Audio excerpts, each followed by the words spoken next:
Hello बच्चों, मैं हूं आपकी हिंदी टीचर अंजू मैडम और मेरे क्लास में आप सभी बच्चों का हार्दिक स्वागत है। धर्मवीर भारती द्वारा लिखा गया यात्रा वृत्तांत ठेले पर हिमालय के प्रश्न उत्तर चर्चा को लेकर मैं आपके सामने उपस्थित हूं।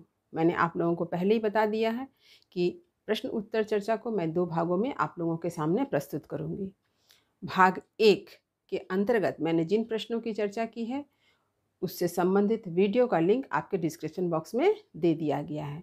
जिन बच्चों ने उस वीडियो को नहीं देखा है वे कृपया डिस्क्रिप्शन बॉक्स में जाकर लिंक को क्लिक करके पूरे प्रश्न उत्तर चर्चा को अच्छी तरह से देखें और समझें। आज भाग 2 के अंतर्गत बाकी बचे हुए प्रश्नों की चर्चा मैं कर रही हूँ। खूब ध्यान से सुनिए। जो ये सारे प्रश्न आपके परीक्षा के लिए काफ़ी इम्पॉर्टेंट हैं। तो चलिए बिना देर किए आरंभ कर रही हूँ। प्रश्न, कौन सी घाटी थी जिसमें अनंत सौंदर्य बिखरा पड़ा था? उत्तर है कत्यूर की घाटी में अनंत सौंदर्य बिखरा पड़ा था।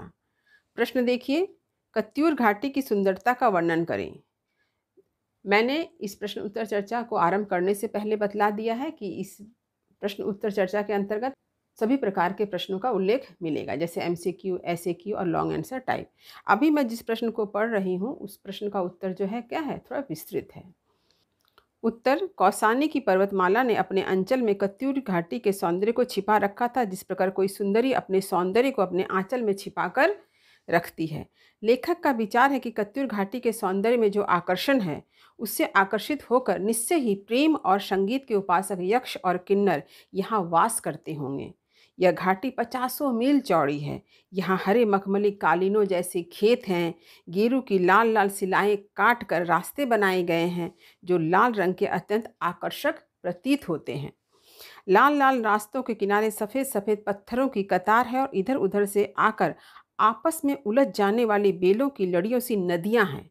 अचानक उनके मन में यह ख्याल आया कि इन बेलों की लड़ियों को उठाकर अपनी कलाई में लपेट लूं और अपनी आंखों से लगा लूं। अगला प्रश्न देखिए, लेखक को यह क्यों प्रतीत होता है कि वे एक दूसरे लोक में चले आए हैं? उत्तर, कत्यूर घाटी की सुंदरता को देखकर लेखक को यह ख्याल आता है कि वे एक दूसरे लोक में चले आए हैं, यानी यह एक दूसरा संसार है। कत्यूर घाटी इतना सुंदर है, इतने सौंदर्य से भरा हुआ है कि लेखक को लगता है कि ये एक दूसरा ही संसार है। ये तो हमारी धरती नहीं है, धरती से अलग एक दूसरा लोक है, एक दूसरा संसार है।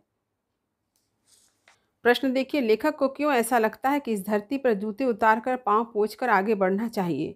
उत्तर, कौसानी में स्थित कत्यूर घाटी का सौंदर्य अपरंपार है। लेखक को इस घाटी की धरती इतनी सुकुमार, इतनी सुंदर और इतनी निष्कलंक लगी कि वे यह महसूस करते हैं कि यहाँ जूते उतारकर पांव पोंछकर आगे बढ़ना चाहिए।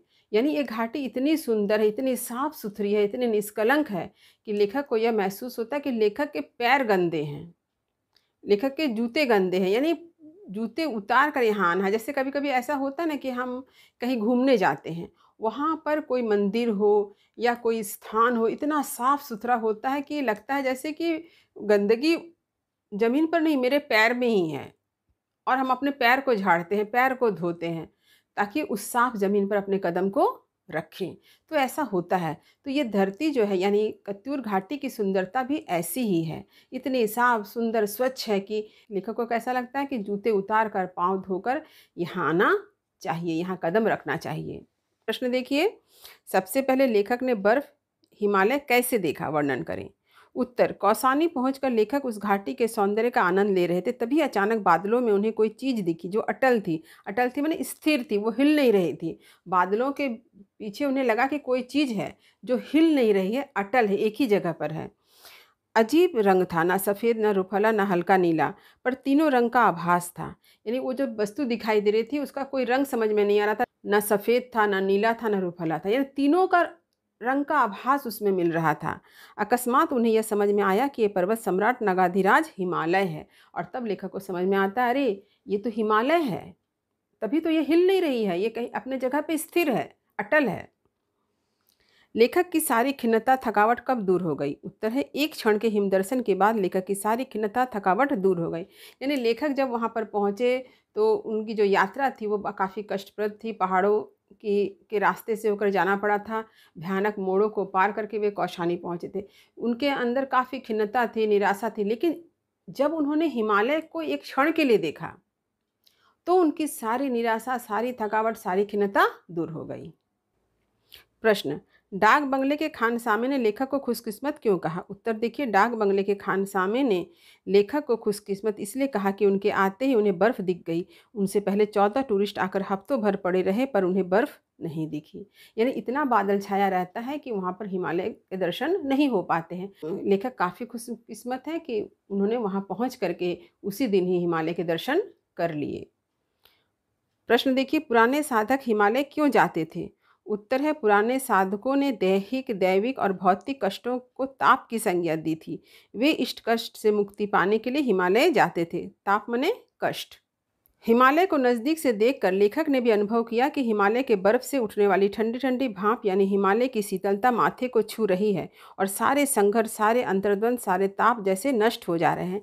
यानी जब हिमालय के नज़दीक लेखक पहुँचते हैं और हिमालय से जो ठंडी ठंडी भाप उठ रही है, उसके ठंडक लेखक के माथे को स्पर्श कर रही है, यानी उसकी शीतलता से लेखक को ऐसा महसूस होता है कि सारा दुख, दर्द, अंतर्द्वंद, संघर्ष सब कुछ समाप्त हो गया।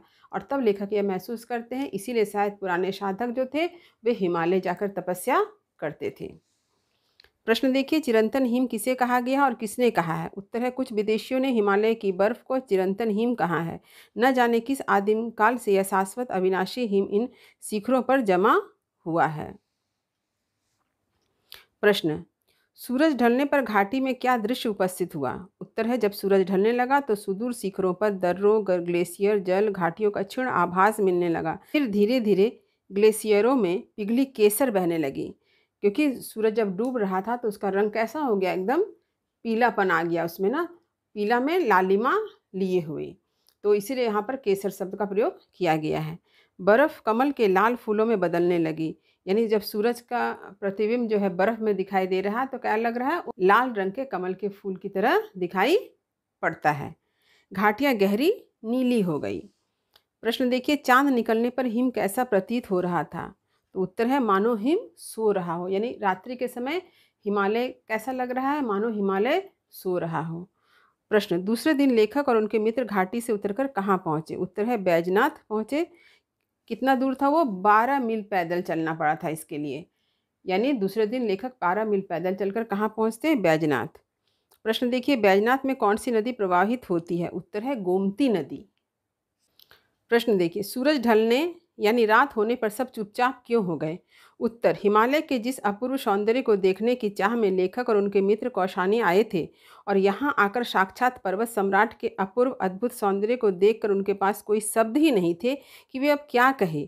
साथ ही उनकी स्थिति ऐसे हो गई थी कि मानो उनका सब कुछ छिन गया हो या शायद उन्हें सब कुछ मिल गया हो, जिसे अंदर सहेजने में सब आत्मलीन हो गए हों। लेखक यहाँ पर हिमालय के जब अपूर्व सौंदर्य को सुनकर पहुँचे और यहाँ पर उन्होंने सचमुच अपनी आँखों से जब उस सौंदर्य को देखा तो वो देखकर एकदम स्तब्ध रह गए। उनके पास कोई शब्द नहीं बचा कि वो हिमालय की इस अपूर्व सौंदर्य का बखान कैसे करें। अब वे उस सुंदरता को क्या कर रहे हैं, आत्मसात कर रहे हैं, उस सुंदरता में लीन हो रहे हैं। उनके पास कोई शब्द नहीं है। यानी हिमालय की सुंदरता का बखान करने के लिए लेखक के पास कोई शब्द बचा ही नहीं है। यानी आप हिमालय को देखते हैं, हिमालय एक विराट पर्वत है। इस विराटता का वर्णन आप किन शब्दों में करेंगे? हिमालय की विराटता के लिए आप कितने विशेषण का प्रयोग करेंगे? सारे विशेषण जो है हिमालय की विराटता के समक्ष क्या है, छोटे पड़ जाते हैं। जैसे कि कबीरदास जी का भी एक दोहा मुझे याद आ रहा है कि जहाँ पर उन्होंने ये कहा है कि जब आपको ईश्वर का साक्षात दर्शन होता है, यानी ईश्वर को जब आप अनुभव करते हैं तो आपकी स्थिति एक गूंगे की तरह हो जाती है। गूंगा जो बोल नहीं सकता है, लेकिन वो क्या करता है, महसूस कर सकता है। जैसे उन्होंने कहा है, गूंगा केरी सरकरा खावे ओ मुस्काए।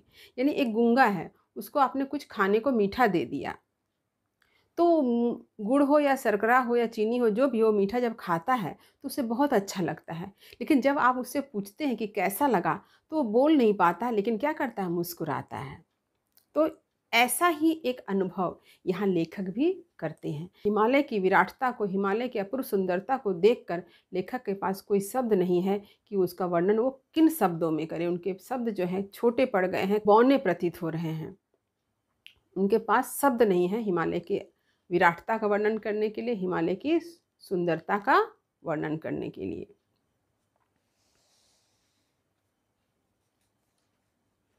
प्रश्न देखिए, बैजनाथ पहुंचकर लेखक ने हिमालय से किस रूप में भेंट की? उत्तर, बैजनाथ में प्रवाहित होने वाली गोमती नदी की उज्जवल जलराशि में हिमालय की बर्फीली चोटियों की छाया तैर रही थी। लेखक ने जल में तैरते हुए हिमालय से जी भरकर भेंट की। अब देखिए, हिमालय की चोटी जो है बहुत ऊंची है, तो वहां तक तो पहुंचना संभव नहीं है, लेकिन उस हिमालय की चोटी की परछाई कहाँ दिखाई दे रही है? गोमती नदी में। तो लेखक ने परछाई में दिखाई देने वाले हिमालय की चोटी को काफी देर तक निहारा, उनसे ही भेंट की। प्रश्न, आज भी उसकी याद आती है तो मन पीरा उठता है। ये आपके पाठ से एक पंक्ति ली गई है। प्रश्न है क्या यहाँ किसकी याद आती है और मन क्यों पीरा उठता है? तो उत्तर है, यहाँ पर हिमालय की याद आती है। लेखक का कहना है कि उन्हें बार बार हिमालय का स्मरण आता है, हिमालय की ऊंचाइयों को देखने की इच्छा बार बार मन में उत्पन्न होती है, इसलिए उनका मन पीरा उठता है। यानी हिमालय की ऊंची चोटियों पर फिर से लेखक को जाने का मन करता है, हिमालय को देखने का मन करता है। इस बात से लेखक के मन में एक कष्ट का अनुभव होता है, उनका मन पीरा उठता है। अंतिम प्रश्न देखिए, किसने हिमालय पर रहने की इच्छा व्यक्त की है? उत्तर है, कवि तुलसीदास जी ने। ये आपके पाठ में ही लिखा गया है और वहीं से इसका उत्तर है।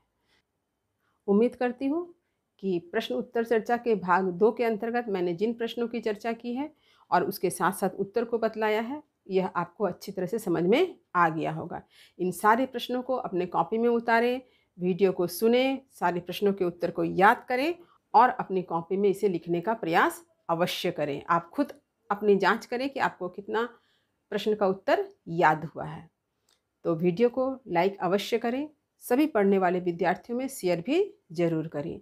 जो बच्चे मेरे चैनल पर नए हैं, चैनल को सब्सक्राइब करना ना भूलें, ताकि हर नए वीडियो का नोटिफिकेशन आपको समय समय पर मिल सके। यदि कहीं कुछ समझने में दिक्कत हुई हो तो कमेंट अवश्य करें। अन्य किसी पाठ से संबंधित कोई प्रश्न अगर आपको समझ में नहीं आ रहा है तो मुझे अवश्य सूचित करें।